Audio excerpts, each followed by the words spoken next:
Napatay ang isang lalaki sa Cebu matapos mahulog mula sa bus. Sa Cotabato City naman, arestado ang dalawang umano'y CAFGU members na iligal na nagbibenta ng armas. Ang mainit na balita hatid ni Gistoni Humamil ng GMA Regional TV. Sakay ng asul na kotseng yan sa Cotabato City ang dalawang umano'y CAFGU members na hinihintay ang buyer ng ibinebenta nilang baril. Ang hinihintay nilang buyer, mga miyembro pala ng CIDG. Arestado ang dalawang target ng operasyon. Nakuha ang isang baril at dalawang magazine. Nakadetain na ang dalawa na walang pahayag. Sinusubukan pa ng GMA Regional TV na makuha ang pahayag ng AFP na may kontrol sa CAFGU. Nahaharap sila sa kaukulang kaso.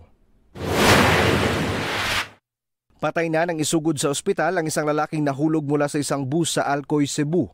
Ayon sa saksi na nakausap ng pulisya, hinahabol ng biktima ang nooy tumatakbo ng bus. Hindi raw alam ng driver na nakakapit ang biktima sa may pintuan ng bus, pero bumitaw raw ang biktima at nahulog.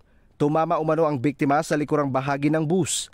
Nasa kustodiya na ng pulisya ang bus driver, pero hinihintay pa nila kung sasampahan siya ng reklamo ng pamilya ng biktima.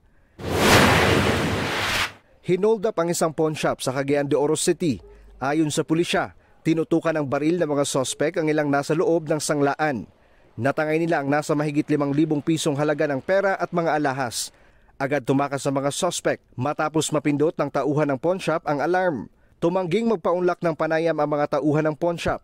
Patuloy ang investigasyon. Tony Humamil ng GMA Regional TV.